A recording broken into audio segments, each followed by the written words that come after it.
അക്കൗണ്ടൻസിയിലെ ഒരു പ്രധാനപ്പെട്ട അസംഷൻ ആണ് ഗോയിങ് കൺസേൺ എന്ന് പറയുന്നത്.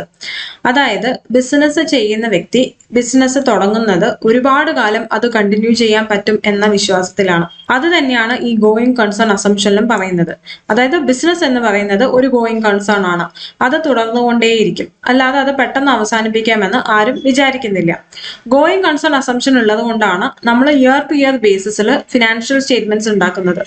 കാരണം ഈ ബിസിനസ് അവസാനിപ്പിച്ചിട്ട് നമുക്ക് അതിന്റെ റിസൾട്ട് നോക്കിയാൽ പോരാ, അല്ലെ? ഇടയ്ക്കിടയ്ക്ക് നമുക്ക് അതിന്റെ റിസൾട്ട്സ് അറിയണം.